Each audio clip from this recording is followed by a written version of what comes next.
Hello everyone, I am Andrew Jordan, also known as the 12th Gun here on YouTube, and today is another video essay.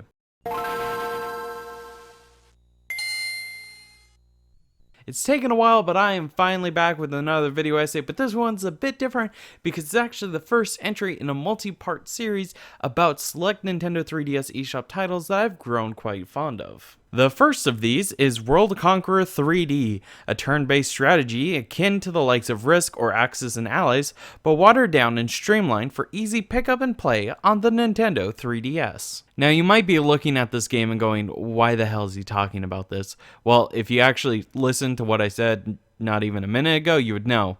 However, let's forget that and just take a deeper, more critical look at World Conqueror 3D. Right off the bat, the title screen doesn't seem too terribly impressive.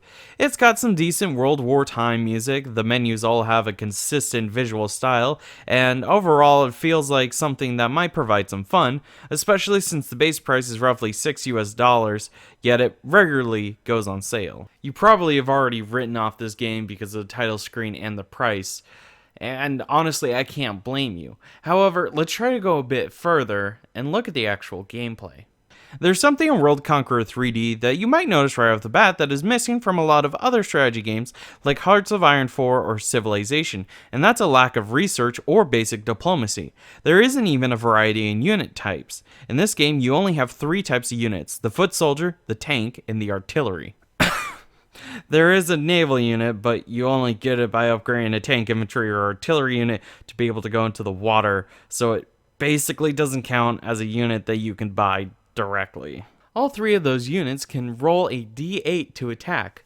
Well, except for the tank, which rolls what is effectively a D6 if a D6 started with a 2 and ended with a 7 instead of a 1 and a 6 respectively.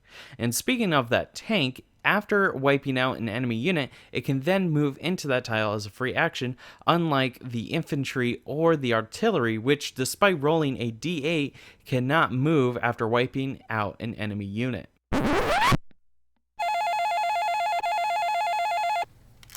Hello. This is Editor Andrew here calling into you live during the edit to let you know that what I said here about the whole 1d8 thing is not 100% accurate. To clarify, there are some nations in this game that use a 1d8 for the full hit chance range for their infantry and artillery, but there are some nations like the Soviet Union or Nazi Germany that actually have different hit chance ranges, making them somewhat inferior to other nations. Now, this is offset by the fact that some nations have cheaper infantry costs and other sort of cheaper unit costs than other nations at the cost of not being as effective in battle. Now, does this mean that there is one nation that's more superior than others? Possibly, but the whole purpose of this video isn't to get into the meta, especially since there is no multiplayer in this game, which is a tad unfortunate, but it is what it is. So there is a meta, but there is no meta. So I just want to throw that out there. Also, later on, I go on to talk about the tactical section of the cards mechanic, which I know I'm jumping the gun, but I'm just going to go in here and let you know that there's actually 4 tactical cards. You see the 3 main ones: the airstrike, the marshal, the general, but there's a 4th hidden one that you have to scroll to find, and that 4th card changes depending on what nation that you're playing as. So if you play as the Japanese, then all of your that 4th card gives all of your units an extra hit die, if I recall correctly. And also, if you play as like the Soviet Union, for example, that 4th card gives you 5 units of infantry in all controlled territory that does not have a tank or artillery already in it. So I just wanted to call in and let you guys know exactly what was going on, and I wanted to clarify. So yeah, back to your scheduled video. Let's talk about those units a bit more and go into their functions. Your basic foot soldiers are your cannon fodder. They're cheap, so you can build a lot of them and just throw them at the enemy. Tanks, like I just mentioned, have a small hit chance range, but if they successfully wipe out an enemy unit stack, they can move in and take that tile. Finally, you have artillery units which have the same hit chance range as foot soldiers, but when artillery units attack adjacent enemy units, those units cannot attack back, making the artillery unit perfect for defending borders and important locations. Speaking of borders, diplomacy. There's none of that in World Conqueror 3D. Although, I guess that's to be expected by a game called World Conqueror. You do have basic diplomatic stances with other nations depending on which nation you play as. Do you want to play as the United States of America? Congratulations, you'll always be the good guys. But if you want to play as Italy and switch sides towards the end of the war, sorry, you can't do that. What can you do with the lack of diplomacy? Destroy your own allies and take the world for yourself? It's more likely than you think. That's right, once you finish wiping out the enemy, you can choose to continue playing your current game and turn on your own allies. The best part, or worst part depending on your perspective, is that your allies' units will defend themselves, but the AI will not actively fight back. This can lead to playing out many different scenarios.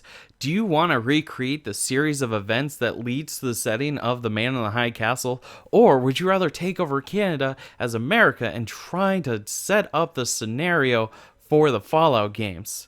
Despite not intentionally supporting it, the game really opens itself up to let you have your way with the world, assuming you don't get flattened along the way. I don't have a good segue for this next bit of mechanics, so I'll just say cards.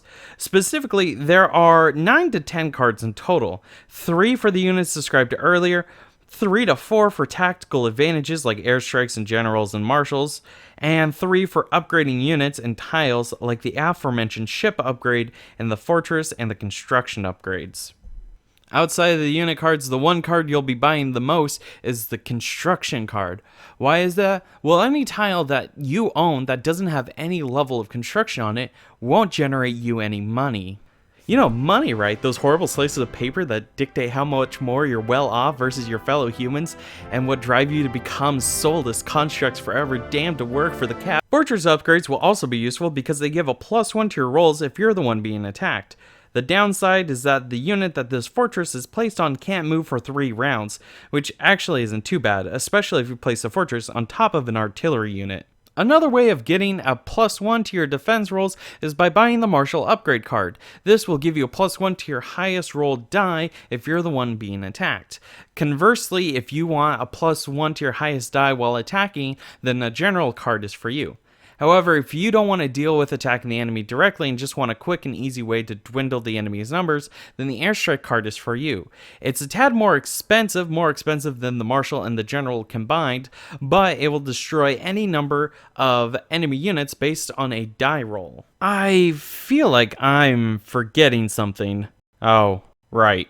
So, everything I just described about the world being your playground is actually only in the Conquest mode. The closest thing that this game has to a story mode is the Campaign mode, which will have you playing through various moments in World War II.